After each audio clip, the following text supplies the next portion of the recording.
नमस्कार, बुलेटिन में आप सबका स्वागत है। मैं हूं आप सबके साथ अनूप। खबरों की शुरुआत करें उससे पहले गुजारिश आप सबसे कि आप सब अपने घर पर रहें, बाहर नहीं निकले। लॉकडाउन को हल्के में मत लीजिए। इस वायरस को हराने का यही सबसे बेहतर तरीका है। इसलिए घर पर रहिए, सुरक्षित रहिए और दूसरों को भी सुरक्षित रखिए। और चलिए बढ़ते हैं खबरों की ओर। सबसे पहले अपडेट जान लेते हैं कोरोना को लेकर। देश भर में कोरोना का क्या अपडेट है, तो देश भर में कोरोना के 42,836 मामले अब तक सामने आ चुके हैं। पिछले 24 घंटे की बात करें तो पिछले 24 घंटे में 2,573 पॉजिटिव मरीज मिले हैं। वहीं 24 घंटे में 83 लोगों की जान गई है।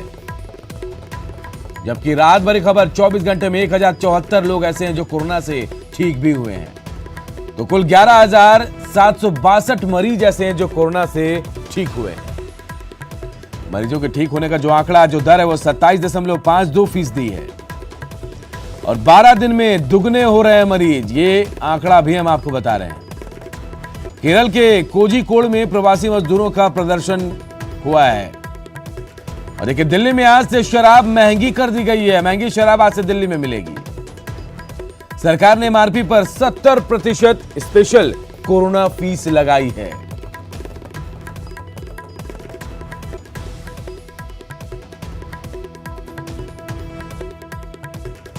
तो देखिए, हम आपको लगातार अपडेट दे रहे हैं।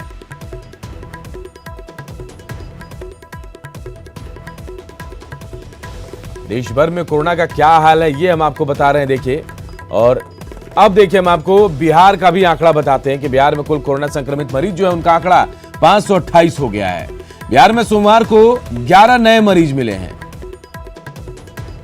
5 संक्रमित जो हैं मधुबनी के रहने वाले हैं।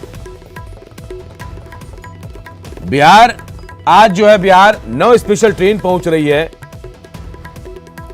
कोरोना पर आज सर्वदलीय बैठक भी बुलाई गई है। और देखिए झारखंड का हाल। झारखंड में 115 कोरोना के मामले आए हैं, जबकि 3 लोगों की मौत हो चुकी है अब तक। 5 और मरीजों ने कोरोना को मात दी है, ये अच्छी खबर है। इनपीडे के 3, देवघर के 2 मरीज जो ऐसे हैं जो कोरोना से ग्रसित थे लेकिन अब वो स्वस्थ हो गए हैं। और यही रात भरी खबर एक और कि पिछले 2 दिनों से कोई भी मामला झारखंड में नहीं आया सामने। अब तक झारखंड में 28 लोग ऐसे हैं जो कोरोना से ठीक हुए हैं। और जो ग्राफ है वो हम आपको बताते हैं बिहार में कैसे बढ़ा है कोरोना का ग्राफ। नजर डालते हैं। 30 अप्रैल को देखिए 22 मरीज थे कोरोना के। वहीं 1 मई को देखिए 41 मरीज। वहीं 2 मई की बात करें तो 15 मरीज। 3 मई को 35 मरीज, आंकड़ा बढ़ गया। वहीं 4 मई को 11 मरीज। जो अब तक के आंकड़े हैं वो हम आपको बता रहे हैं।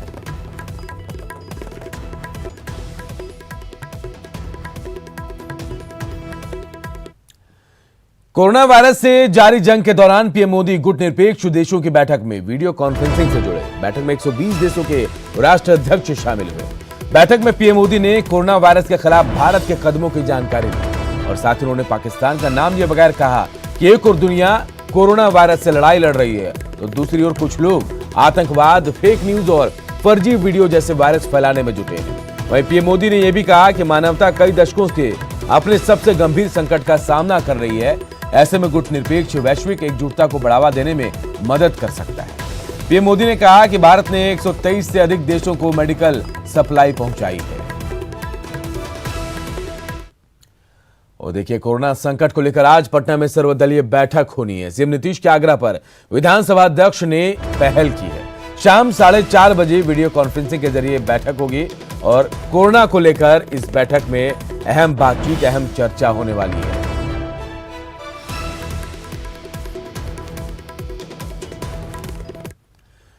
दूसरे राज्यों में फंसे बिहार के छात्रों और मजदूरों की घर वापसी जारी है। आज दरभंगा, मुजफ्फरपुर समेत कई शहरों में 9 ट्रेनें पहुंचेंगी और इसे लेकर प्रशासन ने तैयारियां भी पूरी कर ली है। कोटा से छात्र ट्रेन से दानापुर पहुंचेंगे। दानापुर में छात्रों की स्क्रीनिंग के बाद उन्हें संबंधित ब्लॉक भेजा जाएगा। दूसरे जिलों के छात्रों को बस से वहां भेजा जाएगा। वहां से अभिभावक उन्हें अपने घर ले जा सकेंगे। छात्रों को 21 दिनों तक होम क्वारंटाइन में रहना होगा।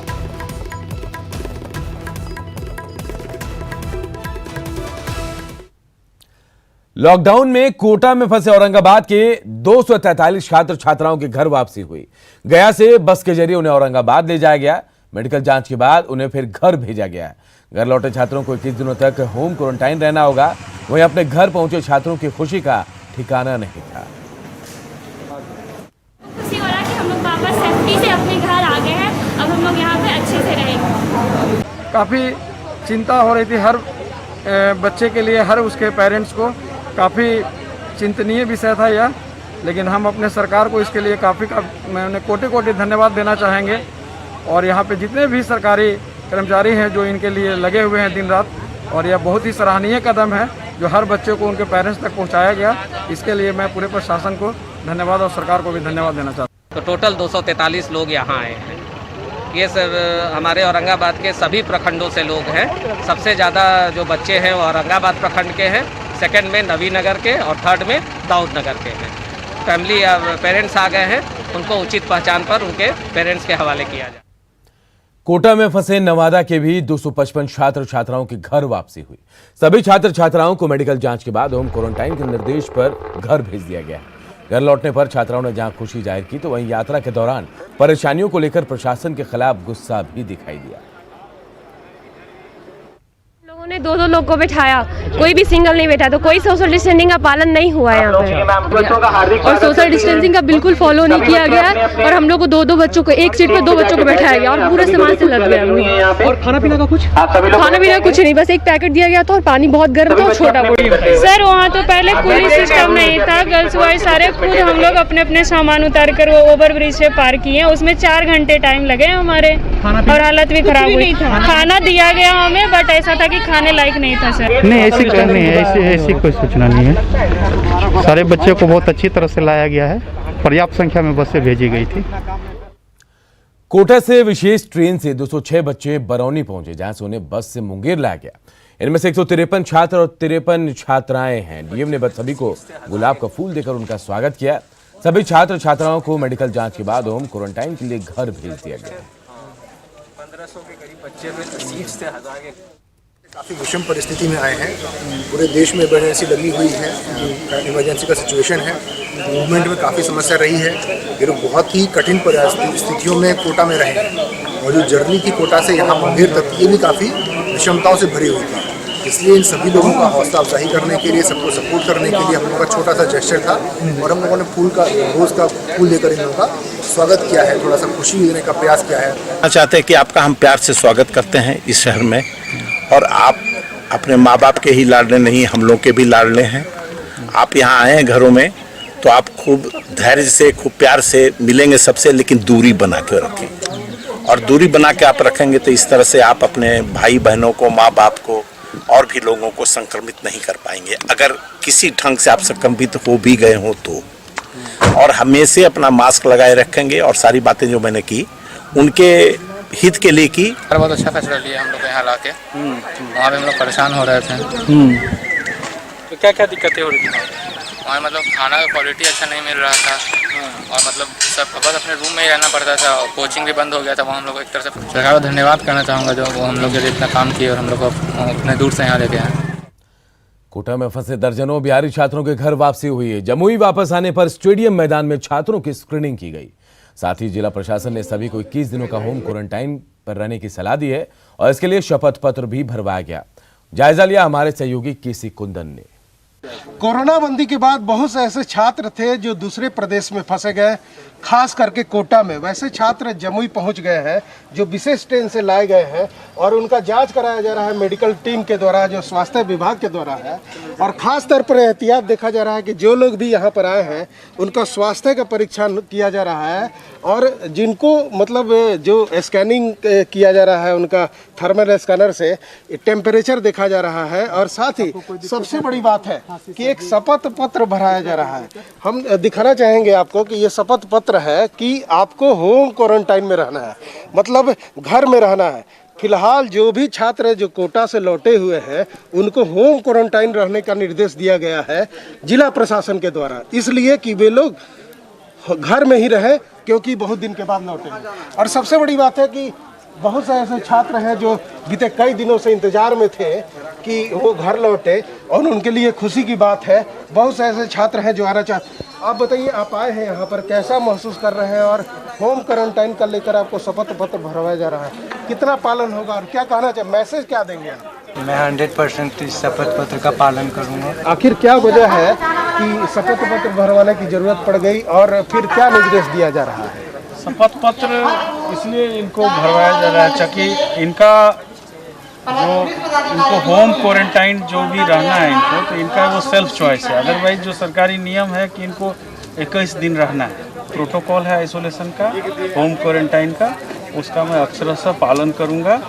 और अगर मेरे द्वारा इसका कहीं भी उल्लंघन किया जाता है होम, तो फिर मैं कानूनी जो भी इसके लिए प्रावधान है उसके लिए मैं स्वयं उत्तरदायी हूँ, इस बात का शपथ दें। जैसा कि जिला प्रशासन का साफ तौर पे कहना है कि होम क्वारंटाइन इसलिए दिया जा रहा है इन छात्रों को जो कोटा से लौटे हैं कि वो पढ़े लिखे हैं, जानकार हैं और समझदार हैं।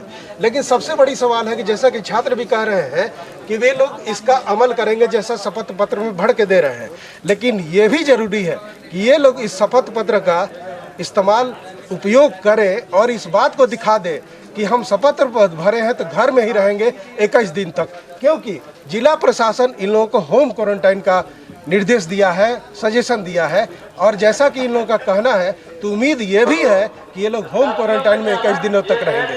केसी कुंदन, न्यूज़ 18, जमुई।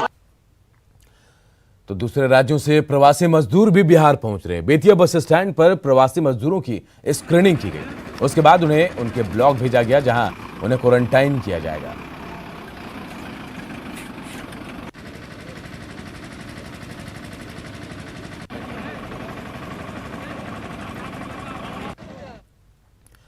तो प्रवासी मजदूरों को केंद्र सरकार स्पेशल ट्रेन से उनके राज्यों में भेज रहे, लेकिन विपक्ष ने मजदूरों से किराया वसूलने का आरोप लगाकर सियासत शुरू कर दी है। इसके बाद केंद्र सरकार ने साफ किया कि किराए का 85% हिस्सा रेलवे सब्सिडी के तौर पर दे रहे, जबकि 15% हिस्सा राज्य सरकारें वहन कर रही हैं।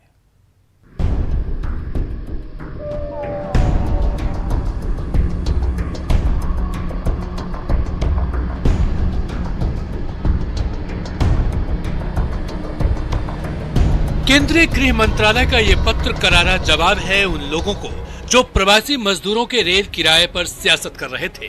सरकार ने साफ कर दिया है कि प्रवासी मजदूरों को उनके गृह राज्य भेजने का जो किराया है उसका 85% हिस्सा रेलवे वहन कर रही है और 15% हिस्सा राज्यों को वहन करना है। दरअसल कांग्रेस ने ये आरोप लगाया था कि रेलवे प्रवासी मजदूरों को उनके गृह राज्य भेजने के लिए किराया वसूल रही है। इसको लेकर कांग्रेस की तरफ से सोनिया गांधी का बयान ट्वीट किया गया। लिखा गया, भारतीय राष्ट्रीय कांग्रेस ने यह निर्णय लिया है कि प्रदेश कांग्रेस कमेटी की हर इकाई हर जरूरतमंद श्रमिक और कामगार के घर लौटने की रेल यात्रा का टिकट खर्च वहन करेगी और इस बारे में जरूरी कदम उठाएगी। कोरोना के इस कठिन दौर में भी कांग्रेस ने सियासी फायदा उठाने की कोशिश की, लेकिन बीजेपी प्रवक्ता संबित पात्रा ने ट्वीट कर कांग्रेस के इरादों पर पानी फेर दिया। लिखा, राहुल गांधी जी, मैंने MHA के दिशा निर्देशों को संलग्न किया है जो स्पष्ट रूप से बताता है कि किसी भी स्टेशन पर बेचे जाने वाला कोई टिकट नहीं। रेलवे ने 85% और राज्य सरकार ने 15% का भुगतान करने के लिए सब्सिडी दी है। राज्य सरकार टिकट के लिए भुगतान कर सकती है। मध्य प्रदेश भाजपा सरकार भुगतान कर रही है। कांग्रेस शासित राज्यों से MHA की गाइडलाइंस फॉलो करने के लिए कहें। दरअसल रेलवे ने प्रत्येक स्पेशल ट्रेन के लिए राज्य सरकारों को 1200 टिकट देती है और वही टिकट राज्य सरकारें अपने नोडल अधिकारियों के जरिए प्रवासी मजदूरों को दी। कुछ राज्यों ने अपने हिस्से का 15% प्रवासी मजदूरों से वसूल लिया, जबकि बहुतों ने खुद ही अपने हिस्से का भुगतान कर दिया। इसके बाद ये कंफ्यूजन फैली। खैर, सरकार ने सब कुछ साफ कर दिया है। उम्मीद की जानी चाहिए कि इसके बाद इस मुद्दे पर हो रही सियासत थम जाएगी। Bureau report, news 18।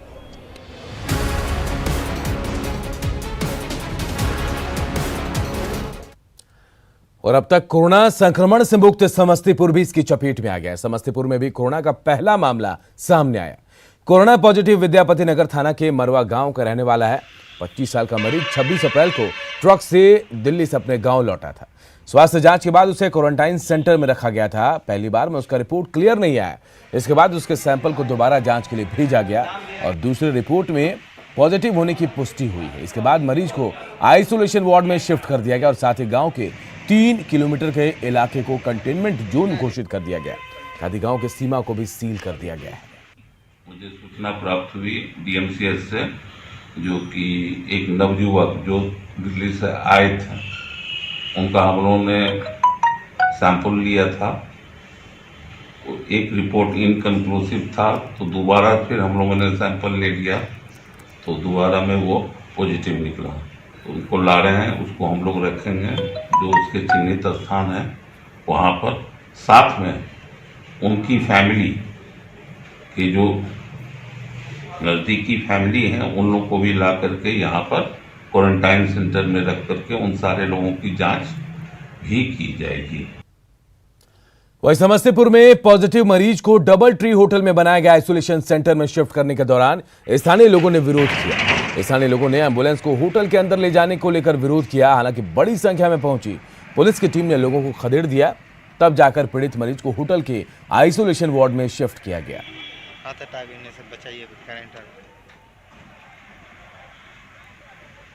और होटल डबल ट्री है, इसको क्वारंटीन कैंप के रूप में चिन्हित किया गया है। और उस क्रम में लोगों में कुछ में अफवाह फैल गई, जिसके कारण वो लोग विरोध कर रहे थे कि क्वारंटीन कैंप नहीं बनेगा। इस वजह से कुछ लोग आए थे, उन लोग को कोरोना को लेकर लॉकडाउन के दौरान सरकार मनरेगा के तहत मजदूरों को अधिक से अधिक काम देने का ऐलान किया है, लेकिन मुजफ्फरपुर में न्यूज़ 18 की पड़ताल के दौरान मजदूर काम को लेकर परेशान दिखे। भूख से लड़ रहे मजदूर काम के लिए मनरेगा ऑफिस पर पहुंच रहे हैं, लेकिन काम देने के बदले उन्हें पंचायत से रोजगार सेवक और वहां से प्रखंड कार्यालय तक दौड़ लगवाया जा रहा है। वहां भी अधिकारी उनसे नहीं मिल पाते हैं, जिसे लेकर वो काफी नाराज हैं। आपको कितना काम मिला? हमको एक ठो ना काम मिला रहुआ पंचायत से। अच्छा। हम काम खोज 5-6 महीना से काम खोजने के लिए दौड़ का ब्लॉक पर भेज देता है, दौड़ का रहुआ पंचायत पर भेजता है, तो दौड़ का कहता है BO साहब के पास जाइए, तो कहता है कि यहाँ काम नहीं है, जाइए मनरेगा से मांगिए काम बोलू, जहाँ कार्ड बनवाए हैं तहाँ से। कोई काम नहीं मिलता है। कोई काम नहीं। तो यहाँ आए हैं सब? हाँ, काम के लिए लाए हैं, जाते हैं मिलेंगे रोजगार सेवक से, तो काम कहीं मिलेगा तो काम मिलबे नहीं करता है। रोजगार सेवक भेटबे न करते हैं। हुआ गए है ब्लॉक में गए है तो कहे हुआ जाइए, हुआ गए तो हुआ जाइए, बउआ दिया उखनी से बउआ रहे हैं, नहीं मिला है। वही काम के चलते हमसे दौड़ बड़ा कैले होती, जब मिलत काम मिले तो हमसे गरीब आदमी हमसे खाए भी नहीं मर रहा थी।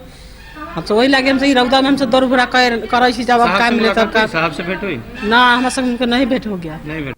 तो लोग जो है काम के लिए खोज रहे हैं अधिकारियों को, और जरा चले हैं मनरेगा कार्यालय के अंदर, तो जरा तस्वीर देखेंगे कि यह मनरेगा कार्यालय है और यह प्रोग्राम ऑफिसर का चैम्बर है। और ये तस्वीरें दिखाएंगी, चैम्बर खाली है, साहब की कुर्सी खाली है, साहब को मजदूर खोज रहे हैं लेकिन यहाँ कोई नहीं है। तो कोरोना काल में आप ही हैं PO साहब, आप ही हैं, आप अपनी जगह पर नहीं हैं? ये हमारा अथी सिस्टम है, ऑपरेटर लोग हैं। अच्छा। तो वहाँ अपना निकलवा रहे, जॉब कार्ड निकलवा रहे, मजदूर आपको खोजने आए हैं? नहीं, मजदूर जो है ना, इन लोग को जो है चूँकि रोजगार सेवक जो है, तो रोजगार सेवक जो है उनको पंचायत में जाना है, काम का डिमांड जो है उनको पंचायत में ही करना है। जो लोग आप तक चल के उनको नहीं दीजिएगा क्या? वो पंचायत में ना, पंचायत में ही डिमांड करेंगे। तो पंचायत से दौड़ के आ गई, पंचायत से वापस आ गई? पंचायत में हाँ, तो वापस है ना, पंचायत के है रोजगार सेवक जो है ना, लॉकडाउन में फंसे हुए हैं। नहीं लग रहा कि आप दौड़ा रहे हैं आप इनको? नहीं, ऐसा कभी नहीं, ऐसा नहीं है। हमने जो है मुसहरी में हमने हर पंचायत में है अभी काम है, क्योंकि अभी लॉकडाउन में फंसे हुए कोरोना में जो है इन लोग को भी कहा गया कि अभी काम नहीं हो रहा है, तो आप हिसाब क्या कर रहे थे? अभी काम नहीं हो रहा। हिसाब अभी जितना अथी निकलवा रहे हैं, MR जनरेट करवा रहे हैं, जैसे इंदिरा आवास हो गया है, और लोग का जो है जिसका काम बने हैं पंचायत का, और पंचायत का जो है मनरेगा छोड़ के इंदिरा आवास में लग गया। नहीं, इसका भी दोनों हो रहा है ना।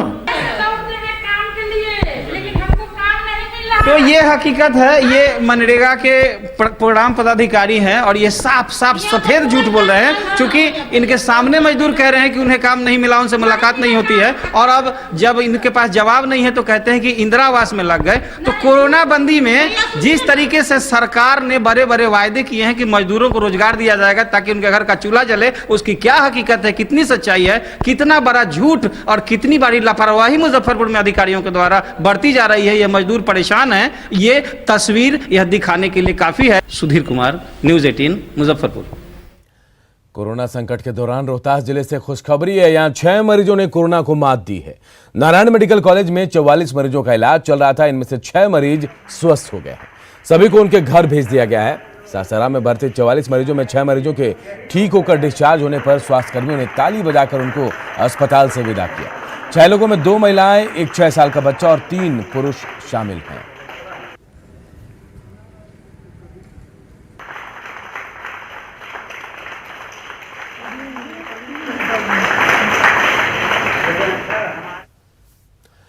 जम्मू कश्मीर के हंदवाड़ा में आतंकी हमले में बिहार के लाल संतोष कुमार मिश्रा शहीद हो गए। आतंकियों से लोहा लेते हुए सीआरपीएफ जवान संतोष कुमार मिश्रा ने देश के लिए अपना बलिदान दे दिया। संतोष औरंगाबाद के गो थाना के देवरा गांव के रहने वाले थे। संतोष के शहीद होने की खबर मिलते ही गांव में मातमी सन्नाटा पसरा है। आतंकी हमले में संतोष कुमार मिश्रा के साथ सीआरपीएफ के 2 और जवान भी शहीद हुए हैं।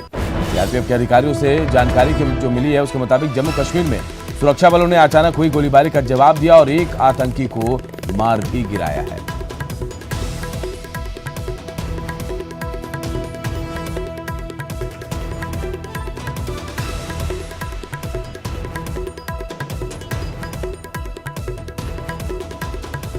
ये बड़ी खबर और अहम खबर, जम्मू कश्मीर के हंदवाड़ा में आतंकी हमले में बिहार के लाल संतोष कुमार मिश्रा जो है वो शहीद हुए हैं।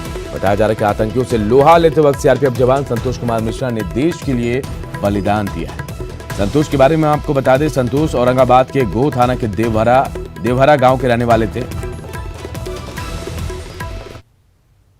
और बड़ी खबर दरभंगा से, जहां सड़क दुर्घटना में केवटी ब्लॉक के बीडीओ और सीओ बाल बाल बच गए। दोनों दरभंगा कलेक्ट्रेट में मीटिंग में शामिल होने के बाद केवटी लौट रहे थे। उसी दौरान उनकी गाड़ी को शराब के नशे में धुत ट्रक ड्राइवर ने टक्कर मार दी। इसमें दोनों अधिकारियों को चोटें भी आई हैं। पुलिस ने हालांकि ट्रक ड्राइवर को गिरफ्तार कर लिया है।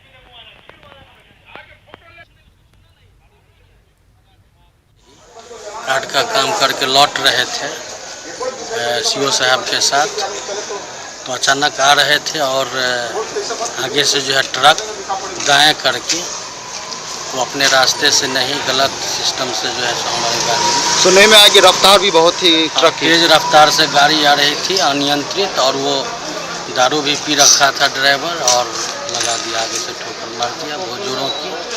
इसी तरह हम लोग बच गए हैं, समझिए। रामगंज में घटना हुई है, सरकारी काम से समाहरणालय गए थे, तो हम लोग वापस अभी जा रहे थे, तो उसी समय में किस तरफ जा रहे थे? क्यूटी की तरफ जा रहे थे। बिल्कुल हमारा गाड़ी बिल्कुल लेफ्ट हैंड पे था और राइट हैंड से आकर के ट्रक वाले ने, ओवर स्पीड था उसका और उसने एक्सीडेंट किया है और पिए हुआ था। इधर आरा में डबल मर्डर से सनसनी फैल गई। घटना मुफस्सिल थाना के महकमपुर 12 गांव की है, जहां 2 लोगों की गोली मारकर हत्या कर दी गई। हत्या से पहले मारपीट भी की गई है। हत्या का आरोप गांव के धर्मेंद्र राय पर लगा है। आरोपी वारदात के बाद गांव से फरार हो गया। बताया जाए कि धर्मेंद्र राय का गांव के ही हरिशंकर के साथ बीते दिनों मामूली बात को लेकर विवाद हुआ था, जिसके बाद हरिशंकर ने धर्मेंद्र के खिलाफ थाने में प्राथमिकी दर्ज कराई थी। इसी बात को लेकर फिर विवाद शुरू हो गया और हरिशंकर राय और त्रिलोकी राय की धर्मेंद्र राय ने गोली मार दी। इसके त्रिलोकी राय की मौके पर मौत हो गई। वहीं हरिशंकर राय ने इलाज के दौरान अस्पताल में दम तोड़ा है।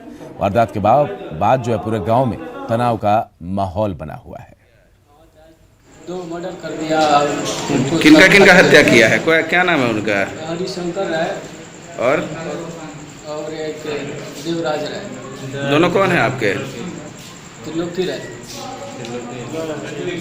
3 का हुआ है। 2 देवराज राय नहीं नाम है उनका? नहीं, उसका कौन है आपके वो दोनों? त्रिलोकी हमारा चचेरा भाई है। वो भाग गया धर्मेंद्र? हाँ, वो सब लोग फरार है। मैंने घर में घुस के मारा है क्या, कि बाहर थे आप लोग? घर में घुस रहा था तो हम लोग निकले बाहर तो मार दिए। क्या नाम है? हाजीपुर में पूर्व मध्य रेल के जोनल कार्यालय के 4थे मंजिल से गिरकर एक रेल अधिकारी इंद्रजीत कुमार की संदिग्ध अवस्था में मौत हो गई। रेल अधिकारी के कार्यालय परिसर में मौत होने की सूचना के बाद रेल महकमे में हड़कंप मच गया। इंद्रजीत कुमार जोनल कार्यालय में सहायक अभियंता फ्लड के पद पर कार्यरत थे। पुलिस के मुताबिक मृतक इंद्रजीत सिंह पूर्व मध्य रेल के जोनल कार्यालय के 4थे मंजिल पर अपने ऑफिस में रोजाना की तरह अपना काम कर रहे थे। इसी दौरान 4थी मंजिल से नीचे गिर पड़े। इसके चलते उनकी घटनास्थल पर ही मौत हो गई। खुदकुशी किए जाने की भी आशंका जताई जा रही है। पुलिस मामले की फिलहाल छानबीन कर रही है।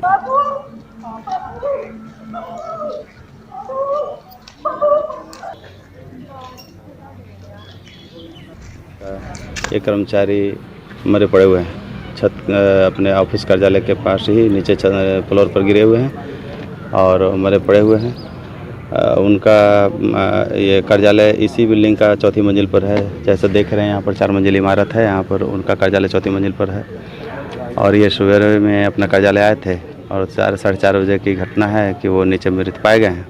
ऐसा लोगों को कहना है, यहाँ के जो कार्यालय कर्मी हैं इन लोगों को कहना है कि ऊपर छत पर से। गया में एक मोटर गैरेज में भीषण आग लग गई। गैरेज में खराब पड़े 3 गाड़ियों में आग लगी। फायर ब्रिगेड की टीम ने किसी तरह आग पर काबू पा लिया। घटना गांधी मैदान के पास की है। वहीं आग लगने का कारणों का खुलासा नहीं हो पाया।